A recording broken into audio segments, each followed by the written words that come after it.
Good evening and welcome to the Mountain Point High School's 2020 Kyrene School District Governing Board debate. My name is Marco Smith. And my name is Grace Phillips. We will be monitoring tonight's forum. Tonight we will hear candidates from the Kyrene School Governing Board give brief statements and answer questions to prepare voters for the series election. This forum was arranged by Mr. Lane Waddell's third period AP Government class. This group of students has worked tirelessly since the beginning of the school year to host tonight's forum. Before we get started, we would like to thank the following people who are critical to the execution of this event. TUHSU IT Department, Principal Tamika Banks, the current Kyrene School District Governing Board, Mr. Lane Waddell, and our student volunteers here tonight. The format for tonight will consist of the candidates from the Kyrene School District Governing Board presenting opening statements, followed by questions and brief responses. To end the night, candidates will present closing statements. Tonight's ground rules are as follows. One closing statement will not target another candidate. Opening statements are limited to 1 minute each. Candidates will have no more than 1 minute to answer a question. Candidates have no more than 30 seconds for a response. Closing statements will be limited to 1 minute per candidate.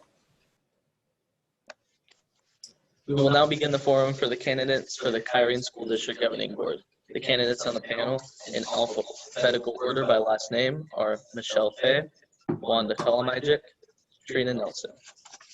Thank you, candidates, for being here tonight. We'll begin opening statements. Now on to Michelle. Thank you. Well, first of all, Grace and Marcos and Kara, I want to thank you guys for your hard work in putting this together, and also Mr. Waddell for giving you guys the opportunity, but also us the opportunity to come together and share, our thoughts about running for Kyrene governing board. I made Kyrene my home for the last 22 years. My own daughter went through Kyrene and then went through Tempe Union and is now in her second year at ASU and has been quite successful through her school career in both districts. And Kyrene, I was drawn to Kyrene as an employee 22 years ago when I moved here from Maryland. And I interviewed at a lot of different districts in the Valley, and what became very clear to me, very evident very early, was Kyrene is the place to be. And I think that Kyrene is innovative, it's forward thinking, and it's really well known across the entire Valley. And I just want to help Kyrene continue to be the place where people want to send their kids to school. I'm an educator. I've been an educator for 36 years, and I want to bring that perspective to the Kyrene Governing Board. Thank you. Thank you, Ms. Fay. Now on to Ms. Nelson. I'm Trina Nelson. My family and I have lived in been a part of the Kyrene district since 2014. I have two boys who are in 2nd and 7th grade, so we're very busy, and I am just passionate about education. I've currently work as a curriculum manager and teach a little bit at ASU, and have just spent the last couple of years being really involved within the district and really excited to find ways to serve even more. Thank you. Thank you very much. Now on to Ms. Kalamijic. Well, thank you so much for inviting me tonight. I appreciate you taking the time to put this forum on, and nice to see Mr. Waddell after all these years. He was a teacher of my children who went to Mountain Point High School. So yes, I have lived in the district a long time as well, 26 years. Our children went to Kyrene elementary schools and Mountain Point High School, graduated in, well, gosh, 2009, 2013, and 2018. So they're all grown up now. I so admire someone like Trina, who's in the trenches with the young children and still is running for school board. I find myself with a little bit more free time with my children off doing their own things now, and wanted an opportunity to give back to the school districts where my children have attended. So when the opportunity came up to run for Kyrene School Board, I jumped on it as a former educator, high school biology teacher, current ASU professor in justice studies at Arizona State University. Education is very important to me, and I love that we have great public schools in our district, and I want to help keep them that way. So thank you again for the opportunity to share why I'm running for Kyrene School District. Thank you, Ms. Kalamajic. We will now begin tonight's questions. The first question tonight is, how would you plan to support special needs during the COVID-19 pandemic? The first one to answer the question is Michelle Fay. So I apologize, Grace. I'm having a bit of a hard time hearing you. So is it possible for you to repeat that maybe a tiny bit louder? Yeah, so sorry about that. How do you plan to support special needs students during the COVID-19 pandemic? That's a great question, Grace. You know, I think supporting our students with special needs in a regular situation, I think sometimes presents its challenges. And so this COVID-19 pandemic has just made it a lot more difficult for some students. And I think that we as teachers, as a district, we have to be very cognizant of the needs of all of our students and make sure that we are giving them the individualized attention and meeting their needs in the learning styles that they learn best in. And you know what that takes is a really caring, compassionate special ed teacher and general ed teachers who truly understand the needs of those children and how they learn, and make sure that they can provide them instruction in the best way possible. But I do think it's important that we ensure that that's happening, and so that students can all be successful. Thank you for that. The next person is Ms. Nelson. That is a really great question. Thank you.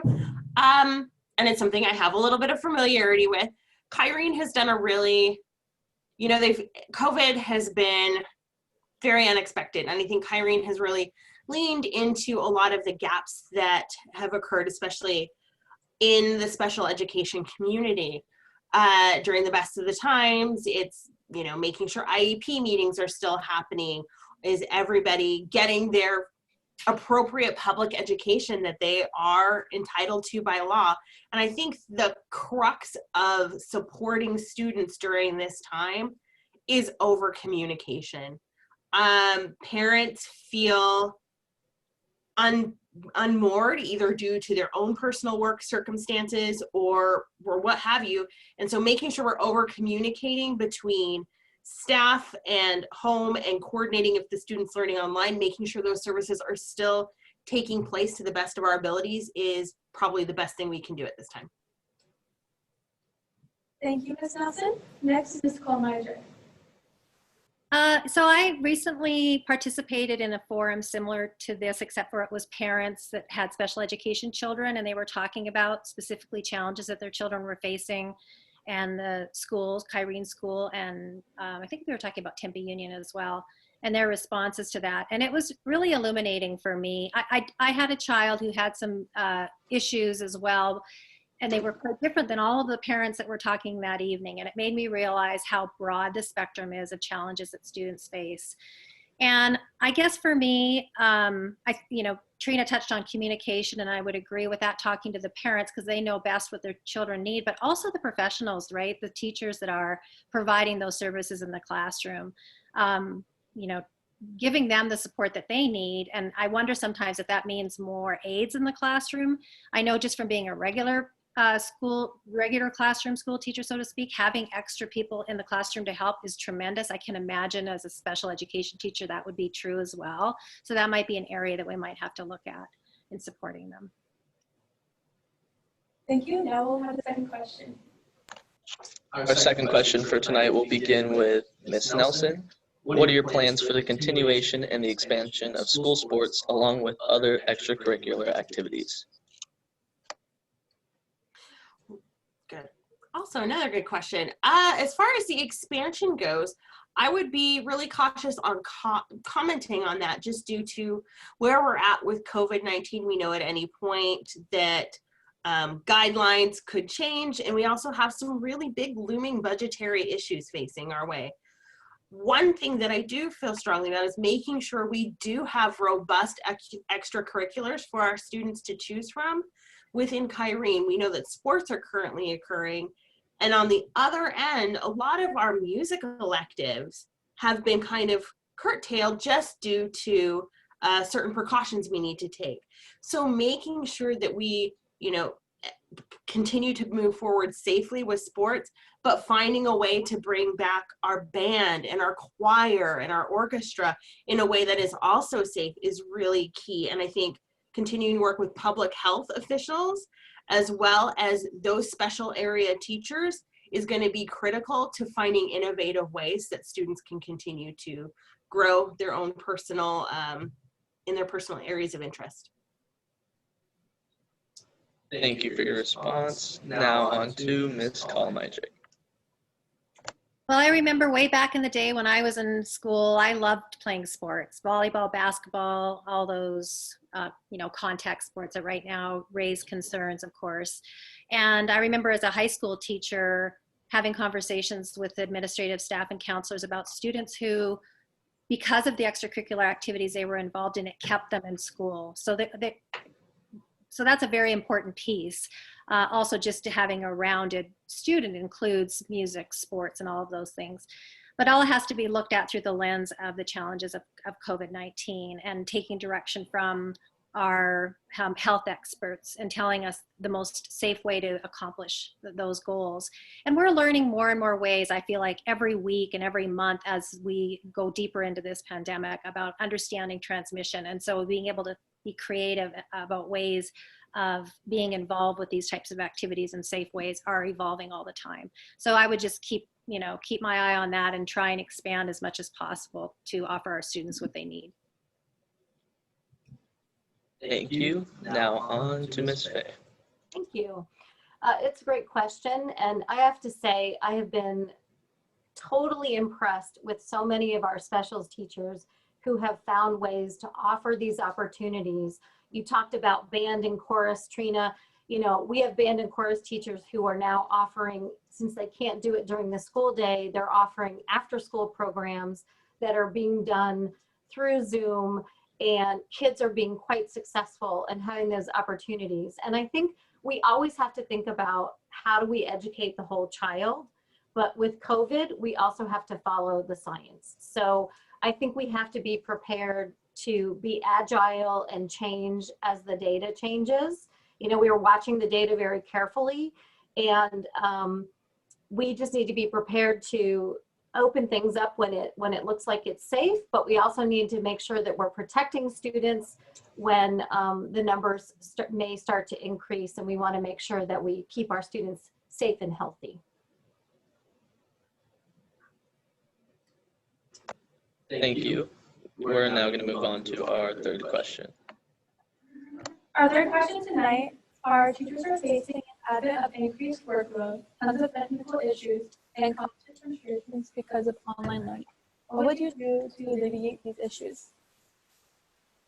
The first person is Ms. Kalmajic. Like Michelle, I'm having trouble. Your voice is coming in and out, so I'm only hearing parts of the question. Maybe I would be better off without headphones, possibly. I don't know. I think I heard most of it, but was this a question that was directed at students or teachers? I missed the very first part. Can you hear me better?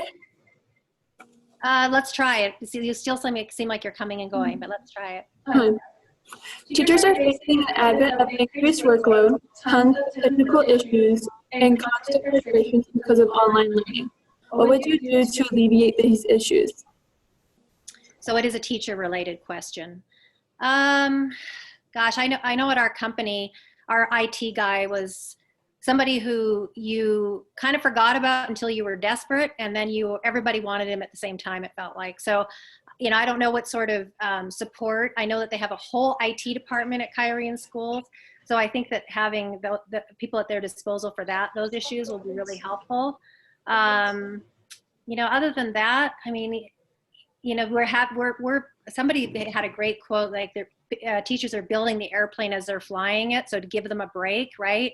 And so I think that teachers also need to give themselves a break when they're dealing with these issues, and understanding that it's really uncharted territory, and everybody's doing the best that they can, and to just try and understand that as we go forward.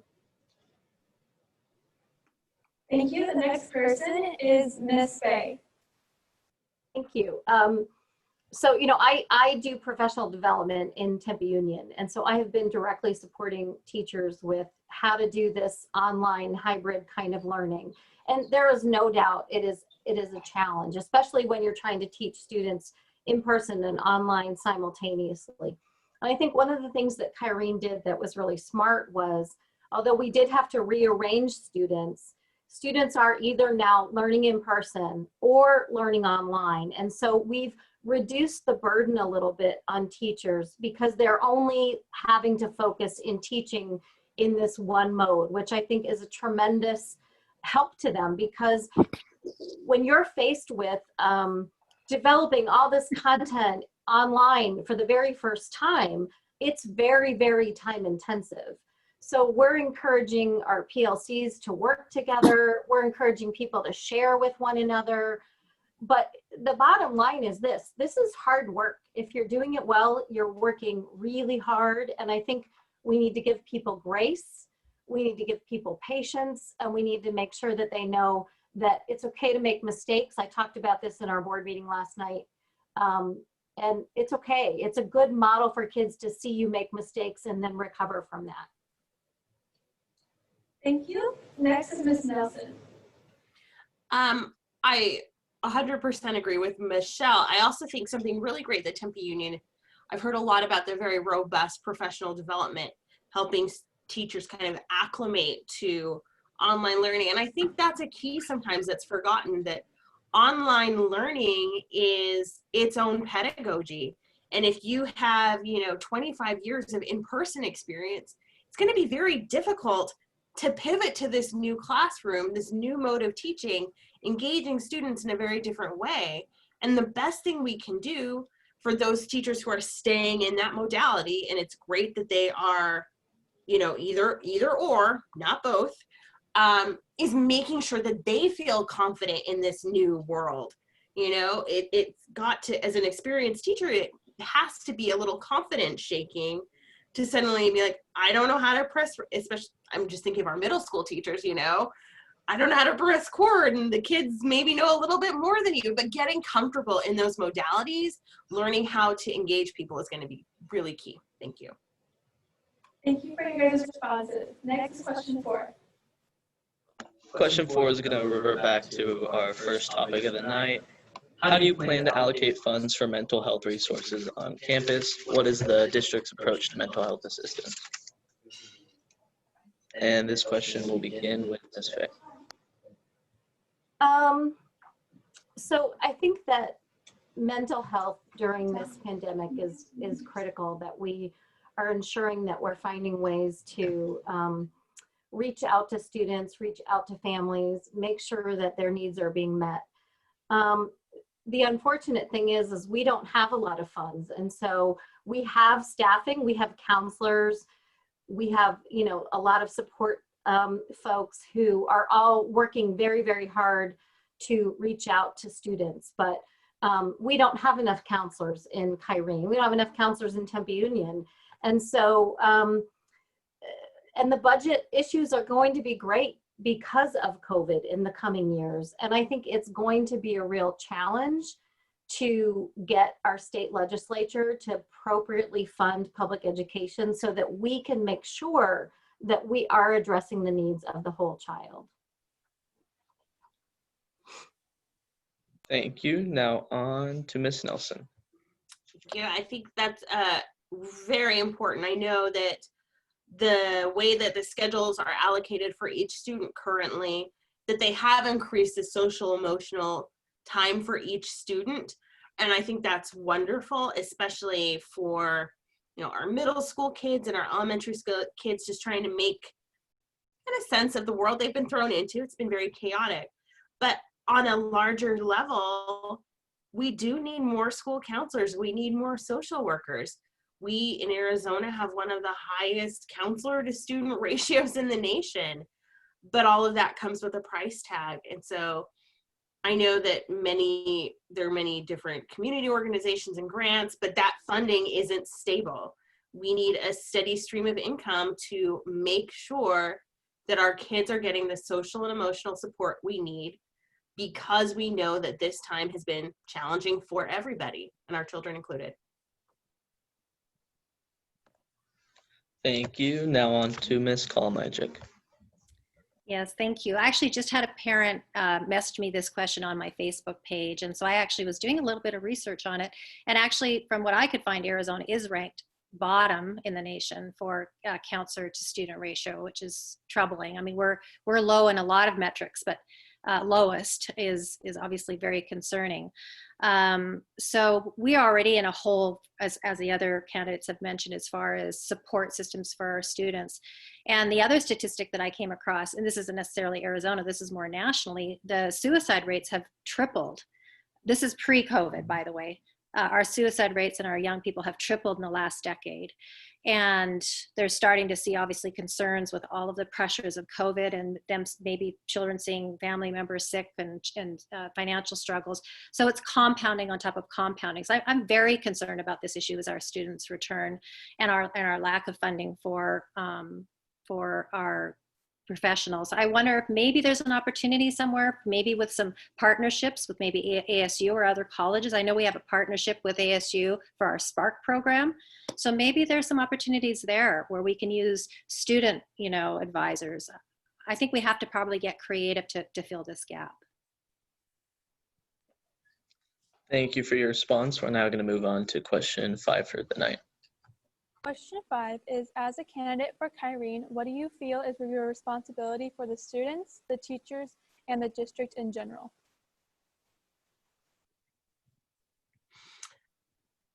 First is Ms. Nelson.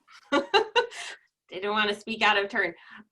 That's a really great question. I think as a candidate, my responsibility to each of those is to model the behavior that I would like to see in public life in general. And I think that's, at least in this race, has been on display, making sure that we're speaking with a wide group of community members to get different pieces of input. But then as a board member, that responsibility continues in a greater way, where you need to be fiscally responsible for taxpayer funds, making sure that we are retaining and hiring the best staff. So making sure we're keeping an ear to what our educators need, and then relaying that information back to the community and collaborating with them in a way that leads to greater student achievement. Thank you, Ms. Nelson. Next is Ms. Kalamajak. Sorry about that. I know it's a tough one. Well, those are the three major stakeholders, and you would like to think that most of their priorities would be aligned, and as Trina finished with, the student achievement, having each student be able to reach their potential has to be, the overarching goal of whatever decisions are being made in the district.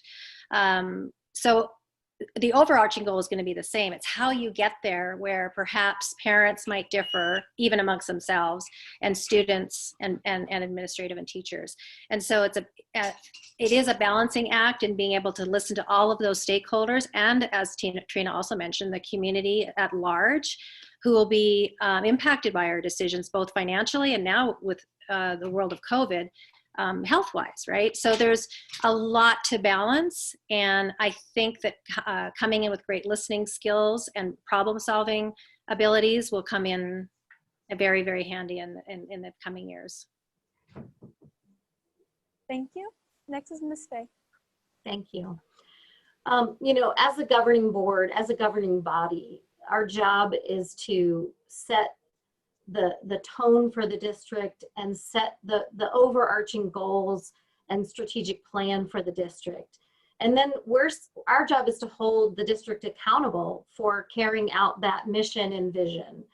And a big part of that has to do with the budget. And so it's important as a board that we make sure that we are allocating funds to the things that we say are priorities. And sadly, in the state of Arizona, there's not enough money. And so you're always, you know, robbing Peter to pay Paul. You're choosing kind of the least of the worst decisions instead of always getting to choose to do all the great things you want to do. Usually you choose to do one thing, but you have to give up something else. And so I think as a governing board member, it's important that we are advocates of public education and that we speak out beyond our district to our state legislature, and help them understand how important public education is, because 95% of students in the state of Arizona attend a public school.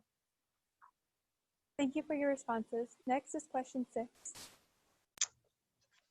Question 6 is going to deal with Arizona Proposition 208, which would place a tax surcharge on incomes exceeding $250,000 to increase funding for teacher salaries and school initiative. This question will begin with Ms. Kalamajic. Well, I'm 100% in favor of Proposition 208. It's unfortunate that our legislature doesn't responsibly respond to our needs in the school districts across the state to properly fund them. As I was mentioning earlier with our ratio of our counselors to students, I think we're ranked 48th in funding overall as well. So it's just a dismal challenge that as Michelle, who's been in the trenches, has explained, this shell game of trying to figure out, you know, the best way to make the little bit of money, you know, spread out to where it's needed.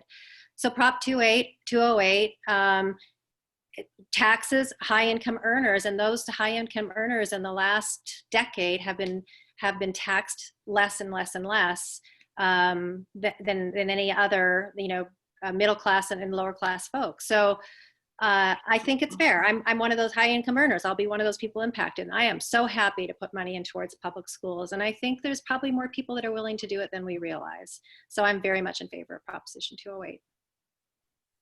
Thank you for your response. We will now move on to Ms. Fay. Thank you. I also am in support of Prop 208. I recognize that Prop 208 is not a perfect plan.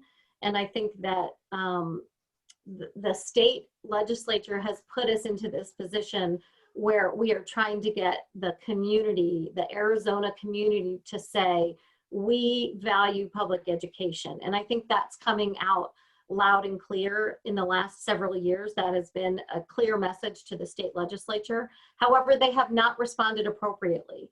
And so we as a community in Arizona have been kind of forced into creating something that that does tax the most wealthy. And I think they're putting out a lot of kind of propaganda out there that is giving misinformation about who's going to pay you know, a lot of taxes. And it really genuinely is, if you're an individual and you make more than $250,000, you'll be impacted. And if you're a couple and you make more than $500,000, you'll be impacted. But if anything below that, you are not.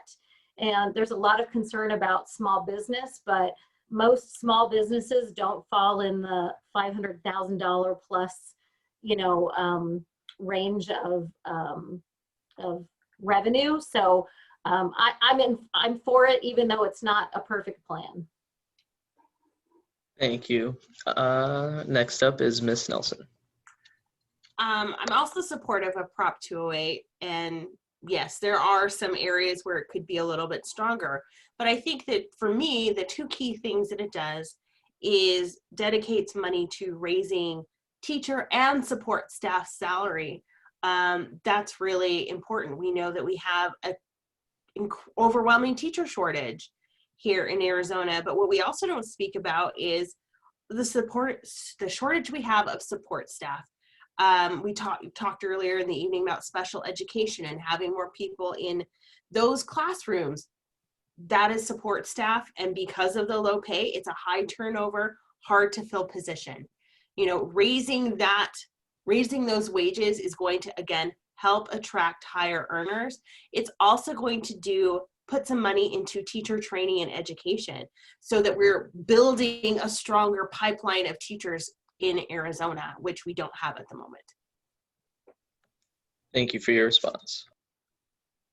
This concludes our This concludes our questions. The candidates will now share their closing statements. Ms. Faye, we will begin with you.